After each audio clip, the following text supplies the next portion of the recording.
Shalom sahabat Bapak Ibu yang terkasih dalam Tuhan kita Yesus Kristus. Semangat ya, karena hari ini pasti bisa kita lewati. Ini chapter Mesias hari ini Jumat 23 Desember 2022 berjudul Tidak Pernah Kecewa dan Menolak Yesus. Ayat Alkitab hari ini terdapat dalam Matius 13 ayat yang ke-57. Demikian firman Tuhan. Lalu mereka kecewa dan menolak Dia. Maka Yesus berkata kepada mereka, seorang nabi dihormati di mana-mana, kecuali di tempat asalnya sendiri dan di rumahnya.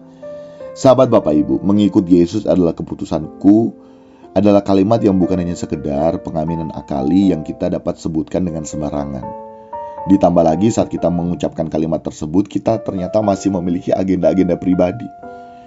Bila demikian sahabat Bapak Ibu, maka sebenarnya kita salah meletakkan dasar atau fondasi kita mengikut Yesus. Kita seperti seorang yang membangun rumah di tepi pantai ya, di atas fondasi pasir, sehingga kapanpun ombak datang menghantam, maka bangunan tersebut akan langsung roboh.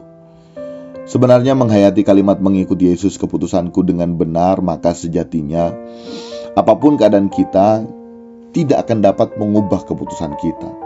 Kita tidak akan pernah kecewa dan menolak Yesus sebagai Tuhan yang mulia dan agung atas diri kita.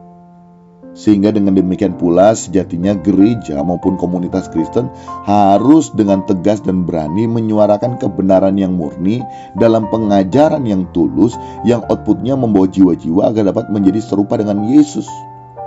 Sehingga jiwa-jiwa ini benar-benar bukan hanya sekedar mengucapkan atau meyakini mengikuti Yesus adalah keputusanku, tapi benar-benar yang diambilnya dalam keputusannya benar-benar mau mengikuti Yesus. Apapun yang akan terjadi tidak akan pernah menolak dan tidak akan pernah kecewa. Termasuk dunia ini sahabat Bapak Ibu, tidak dapat membuat kita kecewa sampai ujung-ujungnya kita menolak Yesus. Nah, ini peran gereja maupun komunitas Kristen harus bisa jalan. Jangan sampai ya jiwa-jiwa kepunyaan Allah Bapa justru terhilang di gereja maupun di komunitas-komunitas Kristen. Dan tidak sedikit loh sahabat Bapak Ibu, saat ini justru oknum entah itu jemaat maupun aktivis gereja, bahkan sampai level pendeta, termasuk menjadi penyebab terhilangnya jiwa-jiwa milik Kristus. Benar tidak sahabat Bapak Ibu? Ada yang tersandung karena melihat perbedaan yang jauh antara apa yang sering disampaikan di mimbar-mimbar pelayanan dengan kehidupan keseharian dari aktivis gereja maupun pendeta itu sendiri. Akhirnya apa? Akhirnya kita tersandung. Jiwa-jiwa ini termasuk kita yang tersandung. Selain itu tidak sedikit juga jiwa-jiwa yang seharusnya dipertunangkan dengan Kristus sebagai mempelai pria, di mana kita sebagai mempelai perempuan justru dipertunangkan dengan para pelayan di gereja. Kita tidak dapat berkomunikasi langsung dengan Tuhan karena maunya pelayan-pelayan aktivis bahkan pendeta selalu kalau menghadap Tuhan selalu harus melalui dirinya.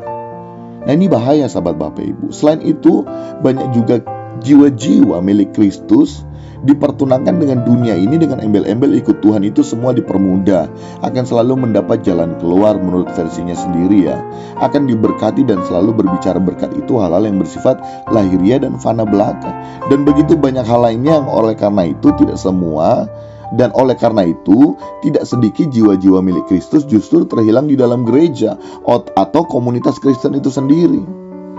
Nah sahabat Bapak Ibu, kita sebenarnya ya dalam hal ini gereja dan komunitas harus dapat berani menyuarakan, berani bersikap, sehingga jiwa-jiwa ini yang sejatinya milik Kristus dapat menjadi berkeadaan milik Kristus.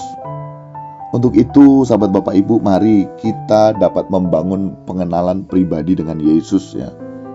Kiranya nih chapter Mesias hari ini memberkati kita sekalian. Amin.